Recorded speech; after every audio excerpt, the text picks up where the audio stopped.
Animal Crossing is a franchise that's been surviving for generations. From the original release on the GameCube to the latest release being on Switch, Animal Crossing has released 5 mainline games over 5 different consoles with several different options on which game is considered the best. I know this because in my Wild World video, I made the mistake of saying that people viewed that as one of the best games in the series, and the comments let me know that I was wrong. Apparently everyone enjoys City Folk, so now I'm doing a video on New Leaf. You people don't control me. In all seriousness, I'm sure I'll eventually get around to making a video on all the Animal Crossing games, but I needed a taste of home after coming back, and seeing as New Leaf is where it all started for me, it just felt right. Now, just because I played this game before doesn't exactly mean that I remember all the logistics of the game, plus I was 10 and used to have a crush on one of the horses that lived in my town, so do with that information what you will. Animal Crossing New Leaf was released in the US June 9th, 2013 for the Nintendo 3DS and sold over 13 million copies, making it the second best-selling Animal Crossing game behind New Horizons. And hey, it makes sense when you realize Tom Nook's role as the guide of the game was taken over by the sexy duck, Isabelle. Not to mention, Isabelle wasn't the only bait for this game, as Animal Crossing amiibo cards were compatible with the game when they were released alongside Happy Home Designer in 2015. New Leaf added 100 new villagers and a handful of brand new special characters, like Digsby and Harvey, not to mention plenty of other returning favorites from previous games. As per usual, I have a goal I'd like to complete before I finally decide to turn a new leaf and cross these animals. That goal is to unlock all the possible NPC buildings and upgrades, or to reach 100 days played. Let's just say this video is titled one of these, and it's not clickbait. The game starts off and we're on a midnight train, but this time we're not going just anywhere. In fact, thanks to the character limit, we're not even going to Funktown like we did in Wild World. Instead, we're going to the town called Funk. This guy named Rover starts harassing us, asking us a bunch of personal questions, and when I refuse to tell him why we're headed to Funk, he just starts psychologically breaking me down like he's my shrink. Fine, Rover, you're right, I'm moving there, but I don't buy that you just found that shit out. You're trying to baby reindeer my ass. We arrive to a standing ovation, which would be great if they weren't convinced that I'm the new mayor. Look, I tried to explain, but Isabelle is way too busy swooning over me to understand the words coming out of my mouth. And trust me, I tried to communicate. Okay, I shouldn't have done that, that's actually... We reach the town hall and Isabelle is freaking out because I'm not a resident. Is this because I'm Canadian? Never mind, it's because I'm homeless, which brings me back to my former sworn enemy, Thomas Nook. But hey, he's building me a house at a discount because he knows me. I'm kidding, he never told me the price, he's just making me pick out a plot of land. Is this legal? You know what? I don't even care, because when I talked to Poppy, she was blushing at me telling me to live next to her because she wants to see me every day. Is the Guy Fieri shirt really that effective? After pitching a tent next to Poppy, we get to see the rest of our villagers as we plant the town tree. And dialogue's definitely not what it used to be. Look, I want to be impressed, and I'm hoping that they say more wacky stuff than just, have you tried a famous funk cherry yet? Please call me poor and spit on me.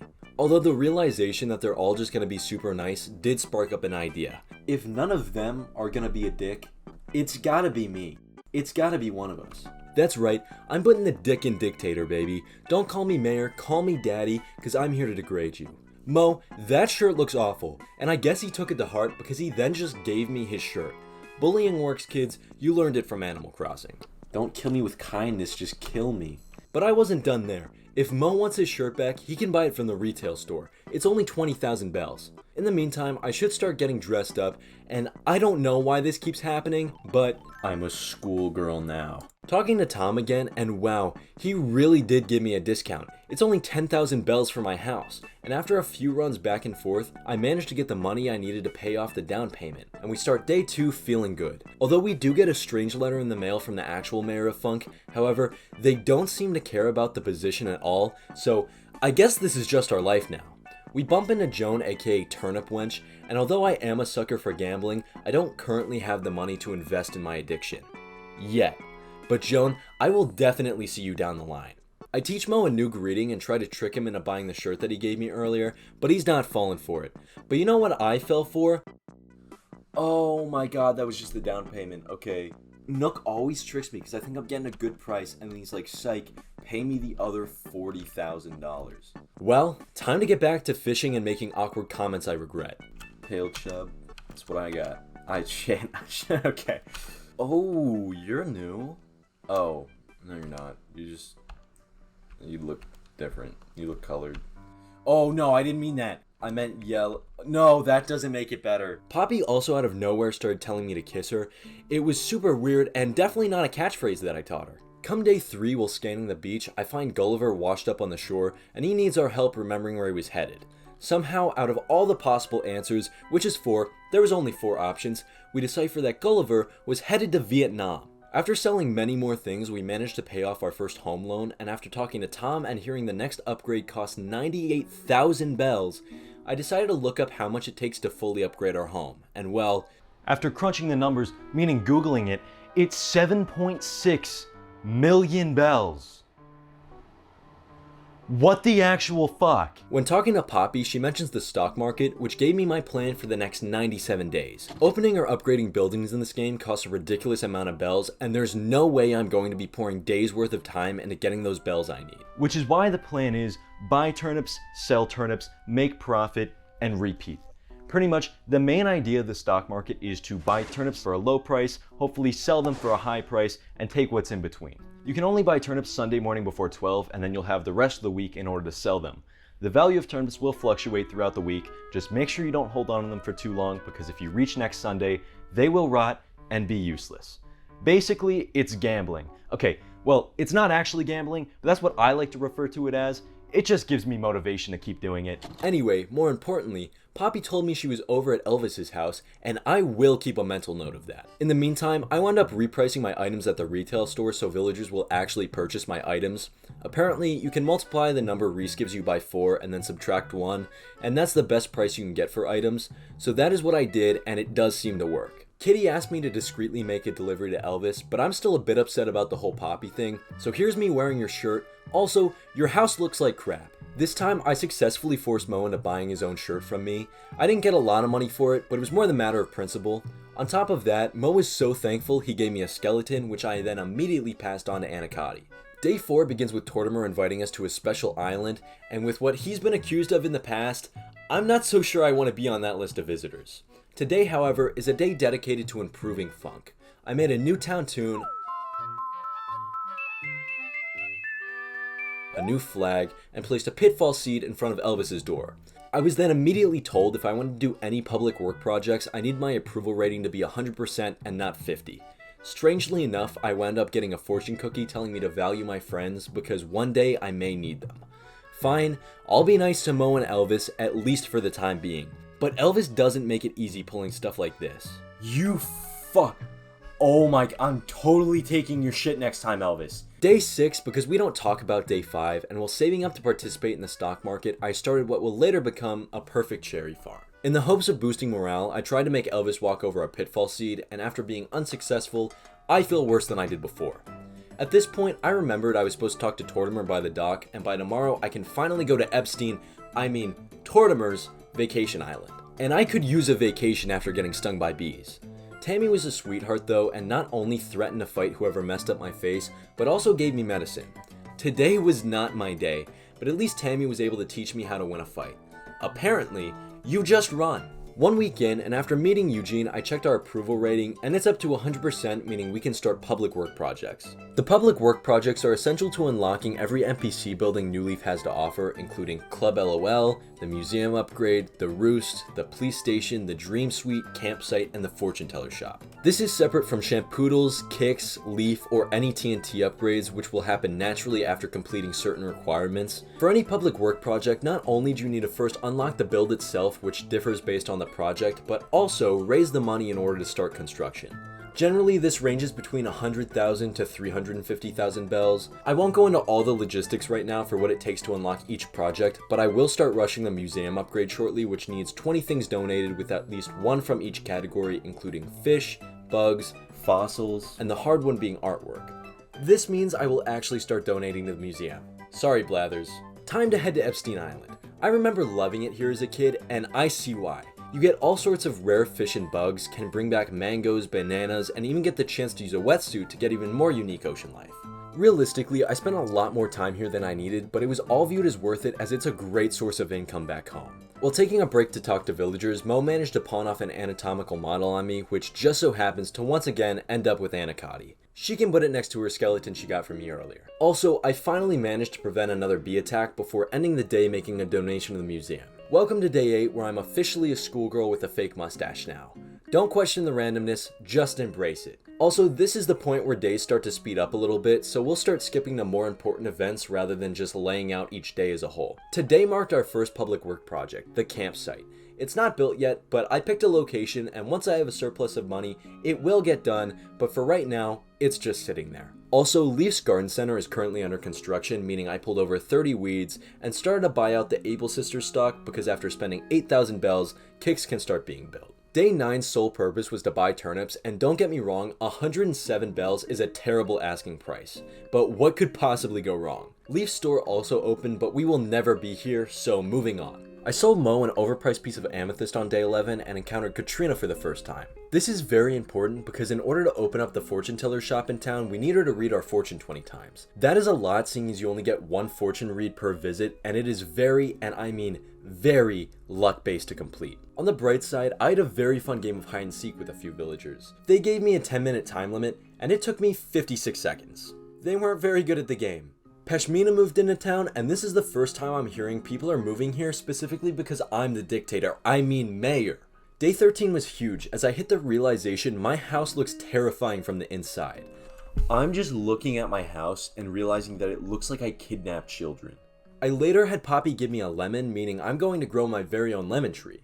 I just hope no one in town likes stealing lemons. I hate those dirty lemon stealers. Also, the Nookling shop was upgraded to TNT Mart, along with Kicks being under construction. Mo also entrusted me with burying a time capsule, so I did, and now I will just await further instruction. Day 14 started with Mr. Rossetti yelling at me because I mistakenly messed up the time while date skipping. We managed to work things out, but it was also probably for the best as it unlocked the Reset Surveillance Center.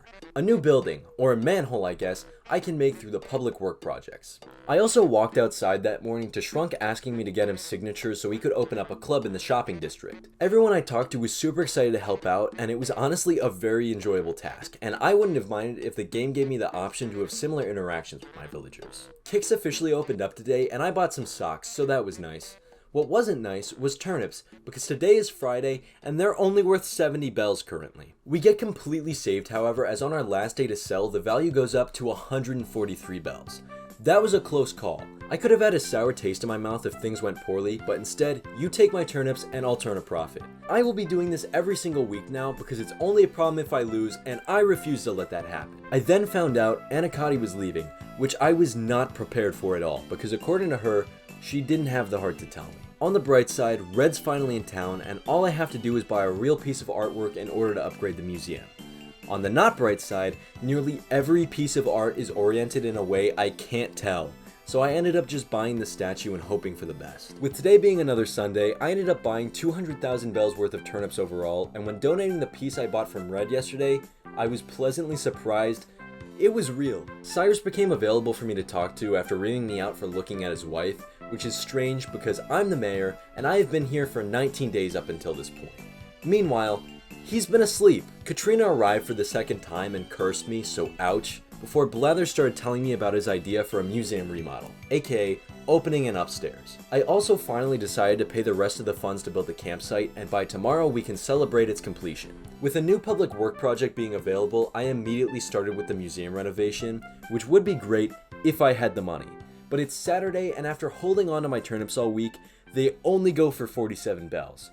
Better known as a 100,000 bell decrease. I finally ended up using my perfect cherry farm to feel like I didn't lose as much as I really did, but that did still very much happen, and after seeing Club LOL, I'm more depressed than I was before. KK Slider ends up singing us a song as the credits roll, but you're a fool if you think the game stops here. We have so much more to do. For instance, buying turnips. That's right, it's actually a problem. Shampoodles opens up the next day, and although I go in with the purpose of getting a new haircut, I end up just keeping my wig, but now it's dyed blonde. Honestly, I just hate the system for getting haircuts in this game. I don't like the idea of going to get a haircut, but instead of asking me what I want, they ask what season I'm trying to prepare my hair for. It just seems inefficient. The Nook store the next day becomes upgraded thanks to my inability to save money, but that doesn't matter because turnips are now selling for 315 bells. Gambling is good, change my mind. I used my Monopoly money to pay off Lloyd for the museum renovations, and a few days later, oh, Eugene moved out? I kind of forgot he lived here. Day 30 was fun. I changed Frigga's catchphrase to Fatty, and she became obsessed with it.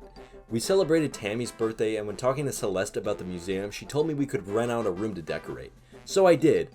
I call this room Birthday Fun, better known as Make-A-Wish. I wish Elvis would fall into a pit, and thanks to Katrina giving me some luck, my wish actually comes true. We also have a visitor in our campsite, Doc. He makes me play a game called Major Look in order to decide whether he'll move into town or not. Basically, you both look in a direction, and if you choose the same one, you win. Honestly, more fun than how it's done in New Horizons with picking a card, but regardless, we win, and Doc is now forced to uproot his life. The next couple days, I was trying to unlock the Dream Suite as a public works project. We're supposed to be able to find Isabel asleep in the town hall one day, and all we need to do is talk to her in order to unlock it. But the girl will not sleep no matter how many times I've tried. I then read a thing telling me I needed to connect to the internet or open up my gates first, and I tried that too, but it just doesn't work. I don't know what I'm supposed to do, so I'll let you guys in on a little secret. It doesn't get done. With Blathers pitching me the idea of a coffee shop hosted by his friend Brewster, we are, however, able to start collecting funds for a cafe. I just need money first. Poppy then asked me to bury a time capsule of her own, which I do, so we'll have to wait on that one. But now Mo is ready for me to dig up his, which I would love to do if I could find it. I talked to Mo again, who gossips over Doc and Frigga before telling me Tammy's planning on moving away. But when I go to talk to her, she just tells me about a trick Poppy taught her, which is to talk about the weather if you ever don't know what to talk about with someone. So I guess she's staying? Or not, because the next day she's packed up and ready to move without consulting me. I'm not sure if I like this as a feature or prefer constantly being aware of my villagers' plans to move out. What I will say though, is it does keep things interesting. Mo a few days later sells me an extra item he bought, and when I open it, holy shit, he got me back. It's the exact same shirt I have on. That's really funny. That's actually comical. Very well played, Mo. After paying off construction fees, the cafe is built and I get to share a coffee with Frigga. The same day, TIY opens yet another upgraded Nook store, and please tell me why these upgrades aren't available in New Horizons. This isn't even the final upgrade and it already looks so much better. Leaf's little shop also had its stock increased, and I just love how the shops are in this game. After selling yet again more turnips, I bump into Phineas, the badge man, who says I have, and I quote, a healthy interest in the stock market. Look, if you want to call it healthy, I'll take it, but I think of it more as a crippling addiction. Regardless, he gives us a badge, and I start preparing the Reset Service Center to be built.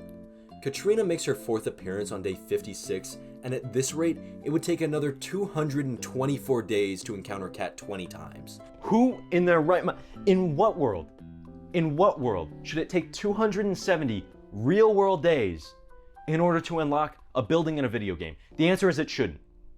It just shouldn't.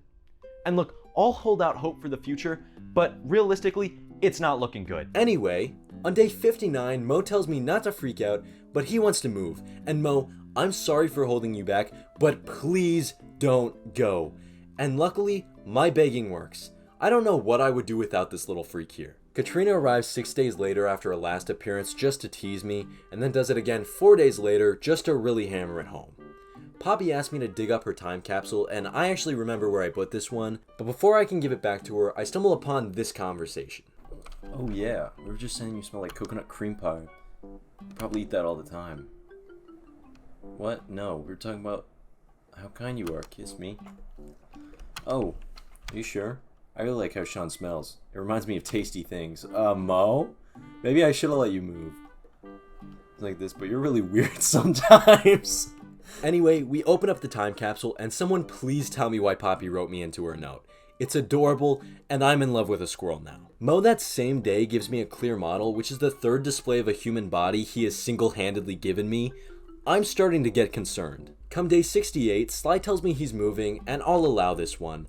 I also managed to pay off the Reset Center today, and chose to buy goggles for tomorrow, because it's day 69, baby, and Resetti immediately thanks me for opening up his hole, and starts telling me he'll be sure to chew me out.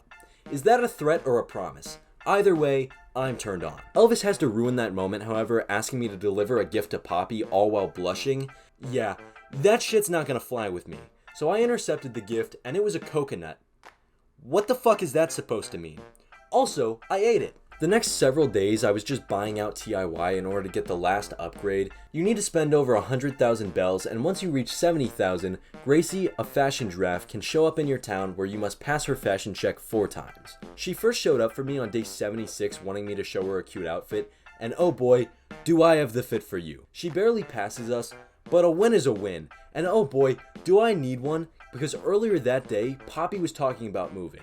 I managed to talk her out of it, but man, I was scared. When talking to Mo one day, he mentions that Poppy and Kitty only ever talk about the weather with him, and when thinking back to the conversation I had with Tammy a while ago, I just thought this was really funny. Mo, it's been 78 days. I think you're just stuck in this small talk stage. It's hardly worth mentioning, but Katrina showed up on day 82. Horrifyingly though, she utters the line, "I see old Joan sobbing as she holds a shriveled turnip to her chest." Maybe it's just me because of the relationship I've shared with those turnips, but damn, that was spooky. Followed up by Gracie again on day 83, this time wanting to see a casual outfit, and I'll be honest, it was a shit show, I won't even lie. For some reason, it took me all the way until now to participate in a famous Animal Crossing bug-off. I had under an hour to compete, but still managed to get first place with only 34 points. Honestly, a very sad showing. Katrina shows up again just to curse me, however, it didn't come into full effect right away. Instead, it took 6 days for me to wake up to 2 letters from Mo. The first one telling me he moved away, and the second one asking me to dig up his time capsule. I managed to actually find it this time, and although the contents were nothing special, it still broke my heart. Katrina shows up one final time, rounding out our visits to a disappointing 9, and as day 100 rolls around, I only found it fitting to give it one final stroll around Funk. We talked to Rodney, and I didn't even know you lived here. Elvis was found sick in his home, telling me he felt like he was a goner, and God, I wish. Kitty was asking me to bring her a cherry, a request I've gotten consistently since day 1, and while walking around the museum, I bumped into Anna of all people, who was visiting for the day. I found Doc relaxing in the cafe and had Frigga try to convince me to go over to her house. Stop trying to seduce me in your house, no! Then, last but not least, I had Poppy thank me for being her neighbor. Although I'm sad I didn't get to spend the final day with Sly, Tammy, Mo, or any other resident that came and went, I see why they did, and I can't blame them, because now, it's my turn.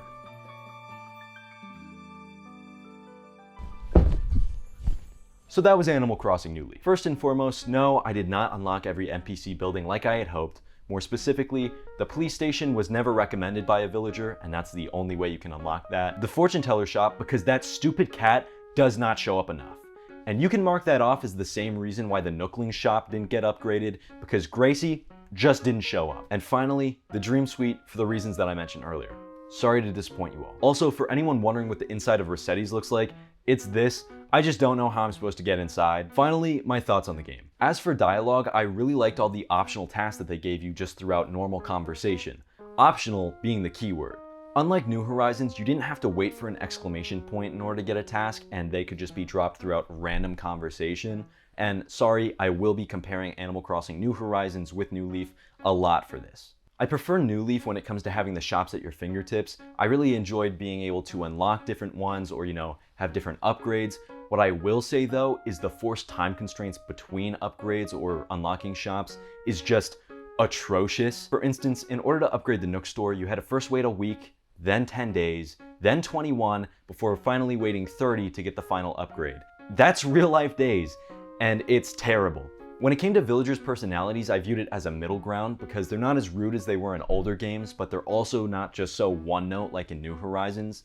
You could feel like each villager had its own personality because they would say different things to you, and I really appreciated it. However, customization as in your character and what you can do to villagers is severely lacking by this stage. You can't change your appearance at all except for your hairstyle in the worst way imaginable. Clothing is nothing to write home about for the most part, and when it comes to gifting your villagers things, you just can't in this game, meaning you don't have control over how they look or 90% of what they do, which I'm not sure exactly how I feel on that, but I wish I could at least style them.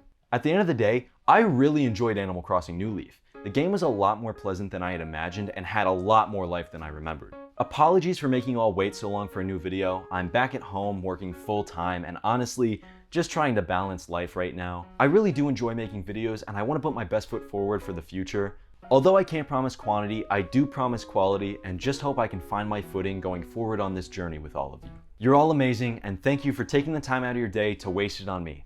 Until we meet again,